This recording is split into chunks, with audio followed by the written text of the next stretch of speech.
First of all, let me thank the organizing committee of this particular conference provided me this opportunity to share some of the areas that we have been working on. So I'm trying here to map the theme, the key term in the theme, in the theme of this particular conference, the smart solutions. The smartness that we should look for is in a way to achieve the interoperability. That is what I'm trying to claim in this particular presentation. So all the concepts, the things that I'm going to discuss in this presentation is going to be basically around this particular term, interoperability. So for me, without achieving that, I don't think we can play smart, right? So when it's come to most of us things, when it's come to developing a smart solution that is purely technical, and also sometimes just being able to get integrated with the other available solutions, we can think, okay, it has been done. So we saw that, for example, even in the previous talk, at least we heard when you look at the first business case that Prasad was explaining, a kind of a possibility or a kind of a necessity to get integrated with other possible sectors. In that context, it was like he made the kind of a reference to the dental industry with the insurers, for example, right? I'm pretty much sure that when it's come to connecting one device to another using any kind of a media, we have achieved that. But when it's come to achieving the interoperability in its full scale, we have to look at very high layers. So that is the area that I'm going to take you all through this particular discussion.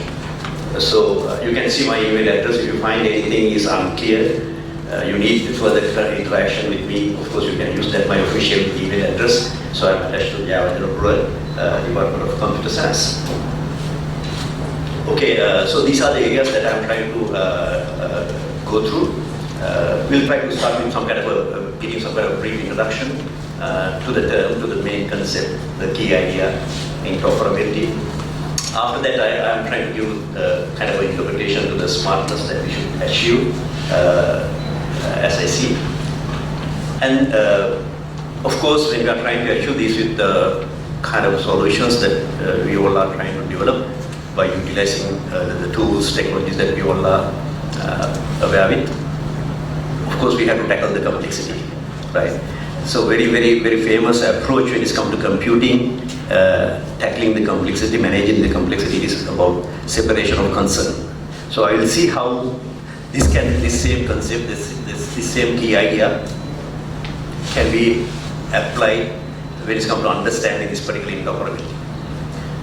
The next, I'll be going through kind of an alignment which is missing, as I see, for the successful solution deployment, that is the alignment that we need.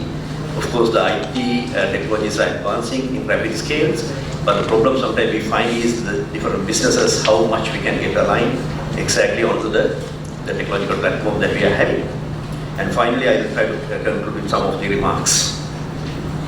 Okay, to get the intuition onto this particular term, of course, very natural, I guess we all are mostly with the science background.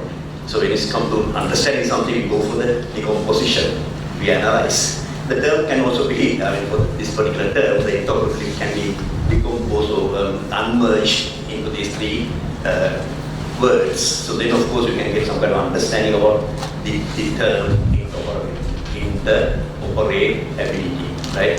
If the systems can interoperate, if they can exchange, so then, of course, we can think that is kind of an interoperable solution. Right? So to get that into a small kind of picture, it is something like that. Why should we interoperate? We know that a man or humankind is a social being. We live in societies, so we have to exchange our ideas. In exchanging our ideas, of course, we utilize the technology to facilitate communication. Right? So in that case, communication is a very huge area. So philosophers are discussing this in greater length, right? So there are very many things that we can borrow from those discussions into the technology as well, right? So this picture basically indicates that, right? So just sending a data packet to other end, we can't guarantee that has been accepted, right? Okay, now I'll just move on to I'll try to put this into kind of a context so that hopefully we can get some kind of understanding why it is necessary, right? So we are thinking of developing smart solution to be, of course, for what? Now, when I'm looking at the theme, kind of it's like popping up a lot of follow-up questions, right? Smart solutions for what? For me, it's like achieving total success. So of course, we can have a smart solution. If it is not to achieve the total success, then again, it is useless, as I see. So then, of course, we have to get defined what is meant by total success. So in that context, we can think three major pillars, as in most places that have been discussed. The first pillar, of course, the social aspect, right? The society. So we need to preserve some social values, moral values, cultural values, that aspect, such aspects. So whatever the solution, whatever the system that we are going to design, develop and deploy should target at achieving those, maintaining those values. So that is one aspect. The other, of course, in this modern world, we know the economy is very much matters, economic development. So that is that aspect, the third one. And, sorry, second one. The third one is, of course, the environmental aspect. So maybe you people sometimes have heard about the terms like green computing. Of course, we promote utilization of computing, but we have to think about this, the environmental aspect as well. Not only that, I guess some people may have heard about that computing without unplugged is another move happening in societies, right? Okay, to put that into the context, achieving the sustainable development, of course we all know that there are initiatives from the United Nations, Sustainable Development Goals. So I don't want to go through all these 15, over 15, 17 goals, some targeting at education, health. But there's one thing which is very important and very relevant for the term that I have selected for this discussion, that is the last goal, which is very important, partnership for the goals, which means in order to achieve all the rest of 16 goals, what is needed is partnershiping. We have to collaborate. When you look at that particular goal, so this is how they have elaborated or kind of defined this achievement, the last one, the seventh one, connecting people through information technology. So that is that they have also identified the necessity, importance of utilizing the technology in maintaining and sustaining the partnership. Without that, you have to believe there is no possibility of achieving that. For example, you take a healthcare, without collaborating with other domain, you can't achieve some of the successes that we are looking at. Okay, so what is needed now here? Of course, we have enough technological advancement. We have enough skilled people to come up with developing smart solutions. But what is needed much is achieving the interoperability. For what? To get to the total success that we are targeting at. Now, this is the picture that I cut and pasted from the internet, of course, right? So when achieving this interoperability, the foundation or the lower level approach is to get integrated with the existing systems. So this is, of course, we have achieved very much what we call technological interoperability. You can connect one device to another device with different protocols. But even there, you have to be very careful. If you keep on integrating one system or an application with another system or an application, you will be ending up with what we call application spaghetti. Right? Oh, spaghetti is not that much popular in our part of the world. You can say noodles, right? Or in India, stream of us, right? So then, of course, again, the technological people are very much helpful, helping us maintaining this complexity by proposing different EAIs, approaches, solutions, enterprise application integration. You can go for message brokering, you can go for process brokering, you can go for different standards. So those things are there. So I'm not going to talk about these things. There are experts. Sometimes they may refer to these areas later on. But I want to raise the level a bit more up, thinking just sending a data packet to the other end is not the end of the story. So to understand the complexity for the failures sometimes we are experiencing with the smart solution, so-called smart solution that we have to look at the possibilities, looking at different things from different angles. So this is some of the proposals that we did in our research, looking at the communication world from 3 different levels, right? So I took some of the things from, of course, our cultural aspect. You can see the bottom one is the breaking a coconut during a wedding. It's kind of a very physical act, right? Then by doing such a physical act, we try to communicate different intentions, different ideas, different emotions. That is the next layer. So by communicating, we try to do some changes in the social domains, institutional social domains.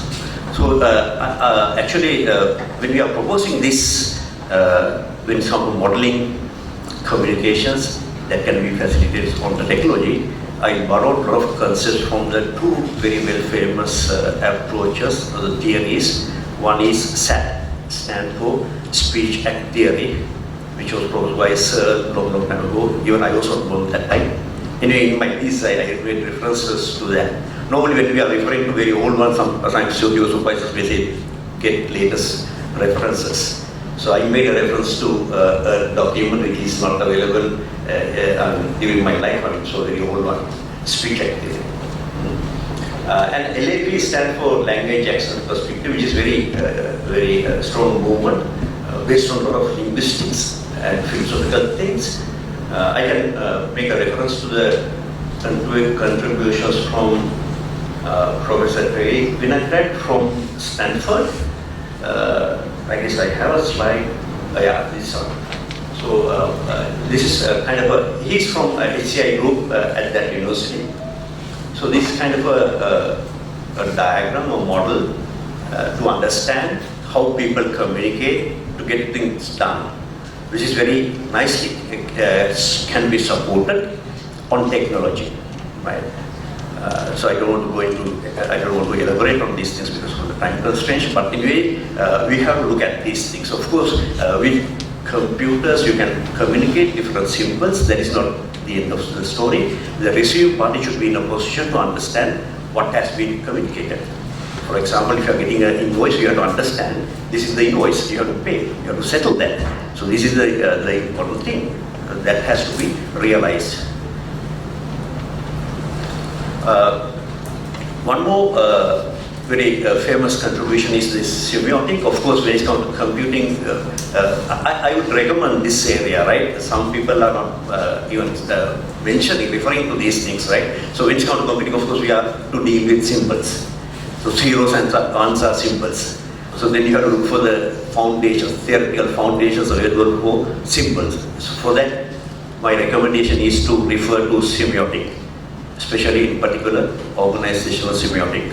So you can see the lower part, that is the IT world, we are very expert, we have enough experts. But when you go up, so there is no convergence. Of course, there are well-established theories, there are a lot of contributions, but unfortunately, as IT people, we are not taking them into our discipline that much.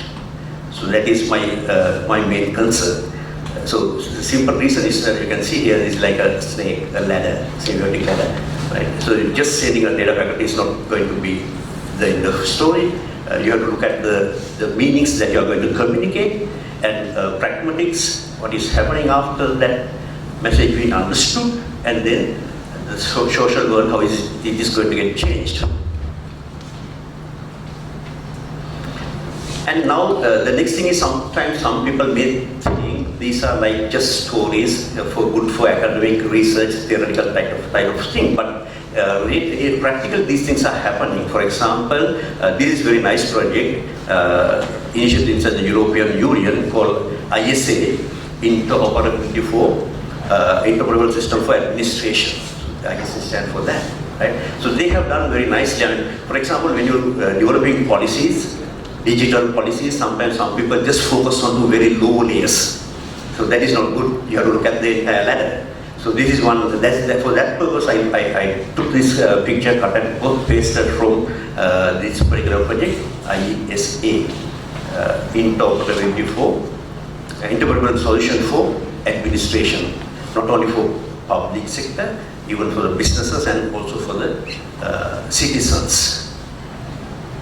So you can see here, it's starting from the lowest layer, having technological interoperability recommendations. On top of that, you can see semantic interoperability recommendations. On top of that, you can see organizational interoperability responsibilities. For example, health sector to interoperate the insurance sector, you need that type of considerations. And of course, you know this is about doing business, not for fun. So then, of course, you need the legal framework necessary to smooth operation of these systems. So that is the legal interoperability recommendations. You know that, of course, we heard that sometimes some people are talking about the geographical boundaries, but we know when it comes to internet, there are no geographical boundaries. Then you have to rethink law enforcement. Then on top of that, you can see integrated public service. I can't see, right? Yeah, on top of that you have governance. So this is like a ladder again. What is recommended here, you have to look at all these aspects. Now, to achieve the interoperability, as I see, there's one more important concept. In a way, I would like to claim myself as an ontologist, because we do develop a lot of ontologies, right? But in philosophy, we have only one singular usage of the term ontology. But when it comes to computing, we do develop different types of ontologies. Right? So this is kind of a definition that you find when you are to study this particular area. So ontology is one of the promising solutions if you are thinking of achieving the interoperability between applications. Right? So ontology is a very huge area, initiated inside the philosophical background, being borrowed in AI, of course. Right? Here you can see a definition like ontology is a conceptual specification of conceptualization. So that is one famous definition. Or if you put it into a very simple context, how you can develop an ontology on a technical environment. For that purpose, you can use the second definition. It's about objects, concepts, entities, and the relationship existing among them. For example, if you do a kind of meta model, you can refer that as ontology, right? When you're doing a Jayaweera diagram. So if you have some kind of a meta model being developed, you can tell, okay, this is my ontology. Based on that, you can of course share ideas between different parties. In that context, I would like to make a reference to this particular contribution from Italy again. IAOA stands for International Association for Ontologies and its Applications. It's from Italy. So, this particular professor has proposed a very nice modularization for the ontologies. Of course, you can have very top level. This is a UML diagram. I guess you all know that on top you have the superclass. The top level ontologies like some things that you can define without looking into a particular business application or looking into a particular kind of activities or tasks needed to be completed in that particular domain. So based on that, of course, you can define the terminology, the concepts in that particular domain, and the tasks, the activities that you do in that particular domain. So by combining those two, it's like a inheritance, multiple inheritance. You can see domain and task can be combined to form your particular application ontology. So you can read about that also if you are developing a very complete, very total solution for particular domain. This is kind of a very foundation if you are thinking of achieving the interoperability. What are the solutions? You can have by utilizing ontology? Of course, you can go for a like ontology merge. So when you have two different ontologies, you can merge that into one to achieve the interoperability. Or if not, you can do kind of alignment, which is sometimes very needed. The things that you are discussing at the business level may be not the things you are discussing at the technological level. So then, of course, what is needed is kind of a mapping. Then if you have ontology transformation, and also you can have ontology articulation. So based on the available things, you can come up with new ideas. So this is very interesting, the last one, that you people can use much to do some innovations of the technology. Again, here are some of the standards available in achieving interoperability. I would like to refer to the last one, which is very interesting and very important if you are thinking of businesses. UN CFAC. This is again from United Nations. CFAC stands for Center for Trade Facilitation and E-Business. So there you can find ontology by means of set of meta models that has been defined, so which can be utilized if you are thinking of achieving the business interoperability. There was a very nice initiative in the local context, but I don't know how far they have been. I don't know, Sanjeev will sometimes elaborate on those type of initiatives. A LIFE project. So LIFE stands for Lanka Interoperability Framework. But I don't know, these are happening, these things are very nice, but after some time, some people are giving them up, I don't know, for some reason. For example, you can see the identification, personal identification was one of the things, kind of a very basic thing achieving interoperability. But when you go to the Sri Lankan country, you can see, even I heard that Ministry of Education is demanding unique identification number for their purposes.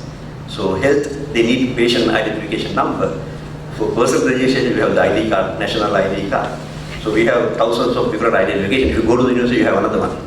But in Sweden, I have only one. There is a personal identification number. Even the university uses that. When you're renting out a video cassettes, you have the same number. Only one number to locate people.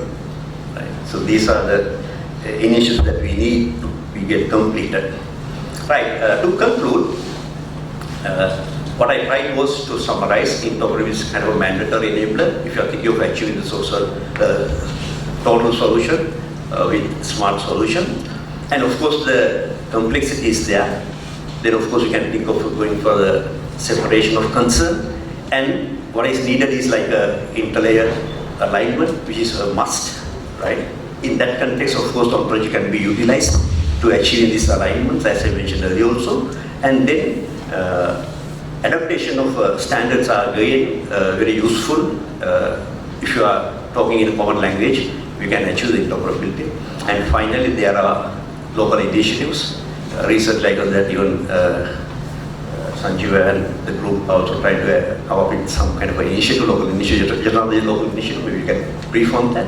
So, but even there what is needed is like a holistic approach. We have to look at all possible areas, aspects in order to achieve the total success. Thank you.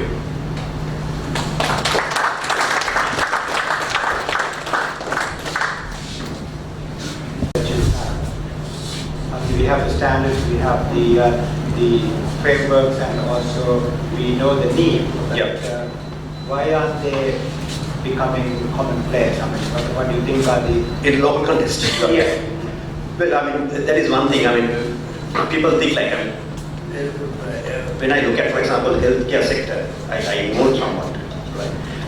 So you just develop a very nice application, very functional, you have all the functionalities, but you don't think even adhering or getting in first place kind of policy, which is very fundamental. You have to have some kind of policy level agreement, support with the high authorities, like ministry could be the case. You can develop your application, but if it is not going to communicate with other available applications, that is the problem, right? For me, I mean, of course, I can let somebody keep my healthcare reports, But I need to know what is happening. I mean, the possibility of other parties to access it in case.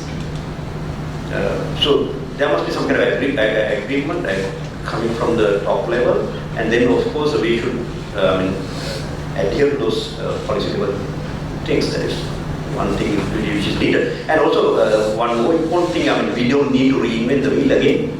So if things are available out there, you can look at them, if these things are available. So most of these stand like optional things. I mean, the parameters or the attributes that you find, for example, you get the HL7. So you can, it's a matter of, I mean, if it is like, for example, ID number, you can make it mandatory if you need, but if you don't need it mandatory, you can leave it optional, no problem. So, but you have to have the policy level agreement for that. The legal implications as well. Legal implications? Yeah. You have to have some should agree in what you do. Yeah, that is true. I mean, yeah. I mean, you have to get it done. Of course, even for the businesses, for example, if you look at the states, we have, my personal opinion before RI, right to information, we should have something like SOX. It's from the US. I mean, all accounts, I mean, when you're keeping double entries, you have to make them available for the government to access remotely. So that is their act, SOX. You can do a small search. So that is there. So then all the businesses, if they are running the business, they have to maintain their books online. So that tax collection is like automatic. You don't go for the tax consultants. But Upadesh Avashwin Nato.